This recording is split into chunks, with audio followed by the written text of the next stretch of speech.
I just got tired of it. I got tired of doing my hair like every 2 days for my wash and go.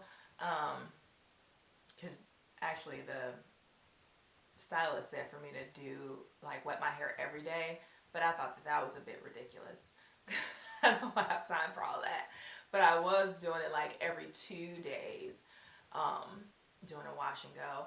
And I wasn't washing my hair every time. I washed my hair with shampoo or something like that once a week, and then but the other times I just kind of rinsed through my hair and then or co-washed. Rinsing through my hair really worked out fine. Because the products that I used some of the time was not it was natural products, so they rinsed pretty well, and didn't have my hair stripped or anything like that. My curl pattern did come alive more, so I do understand what the stylist was talking about, that if you want a good wash and go, you do have to kind of train your hair to do the wash and go. I don't know how it's going to turn out, how my wash and go is going to turn out now, since I blew out my hair. I blew out the roots, or used the blow dryer on the roots, on cool, and did like the tension method. So I guess you can still call it a blowout, but we'll see how my curls bounce back, which they should. I mean, it's been 2 months of me doing wash and goes and just letting Roxy be what Roxy's gonna be, which some days was a really nice wash and go, all defined and everything, and then some days she was just like, whatever, I just want to be free, leave me alone, and it was just kind of out of hand. My biggest thing with wash and goes was trying to figure out the product that I wanted to use, the product that really worked best for my hair. And I have found that leave-in conditioner alone does not work for me. It does not give me longevity for a wash and go. Like, it definitely doesn't last 2 days, and it barely lasts a whole day with just a leave-in conditioner. So I do know that I need to use like some type of styling product. So then after I just did leave-in conditioners, I did gels, and the gels that gave me the best hold was still Eco Styler gel. However, it left my hair kind of crunchy, like it's got that cast or whatever. So I did a week of trying to work out how to make the cast not so hard, but to still have style, to still hold my style. I used a oil. Whenever I used the oil before I did the Eco Styler, that helped it to not be so hard. It was still a little stiff, but it wasn't hard. And afterwards, I kind of used the oil to kind of crunch it to kind of break the cast. So that worked for that. Still not as soft as my hair actually is, and so I was like, okay, well, let's try custards. So I used a custard, and I used a couple of different custards. I used Beautiful Textures. I used Shea Moisture line, and finally I broke down and I used Miss Jessie.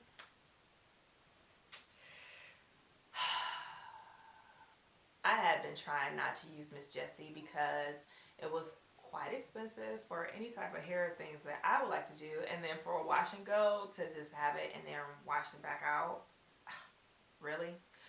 But Miss Jessie's Curly Custard. Roxy loves the curly custard. And what I did love about it was that it did not leave my hair hard. My hair still felt moisturized, and it just held, the style held all day.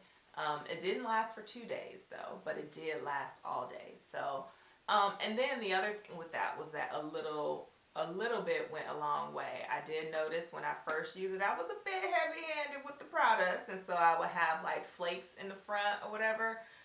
because my hair just really does not absorb product very well. Like even now, I think I put like some Manoy oil on my hair. Tahitian Manoy oil on my hair, and I can do this, and my hands are a little bit oily.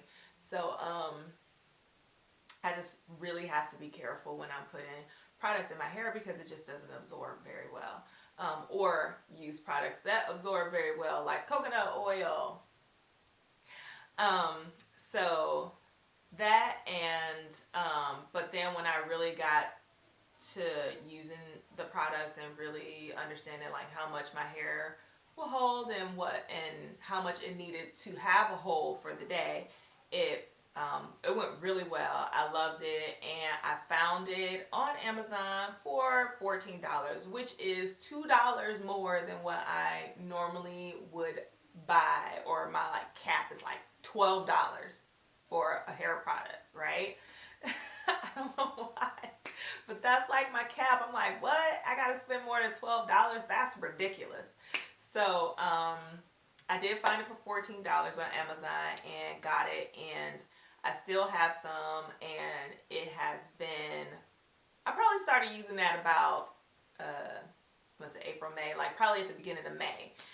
So I still have more than half a bottle left, so that just goes to show that you don't have to use a lot, and that was me doing wash and goes every day. So what else with that? So I will be doing wash and goes every now and again, but for the most part, my personal preference is for me to have my hair blown out or stretched in some way, shape, or form.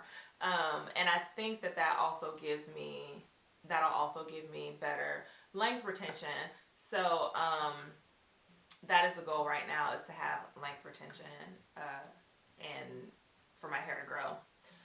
Especially since I have chopped off some, probably about an inch of my ends 2 months ago. Man, it's been 2 months already that I have been to the salon. So 2 months ago, I chopped off about an inch, or in some places she chopped off a little bit more, like up at the top, just to give it a little bit of a more of a layered effect, as opposed to it being like just like that. Anyway, with it being 2 months and me not even realizing it, dang it. In about another month, I'll be doing another trim, I think, depending on how my ends look. I will keep an eye every 3 months and to see if they actually need it. If they don't, then, I won't trim it, but if they do, I will. Just to keep Roxy healthy and fresh and growing. Especially since I'm kind of focusing on length retention right now. I do like the shape of my hair now that she cut like some of the top to kind of give it she gave it a little bit more of a shape. It doesn't look that way with my wash and goes. It actually looks, when I do my wash and goes, it kind of look like a taper look, which is, I'm cool with that too, because I guess that's still a shape. So in any event, that is my update so far. I don't think I have anything else. If I do, I'll just be chopping this video all up anyway, because my camera turned off twice. I forgot the lipstick. Other technical difficulties and focusing and all that razzmatazz, getting used to this new camera. That's pretty much it, and hopefully this update satisfies you for a little bit, and be looking for my perm rod video, and I'll talk to you later. Bye, Naturalistas.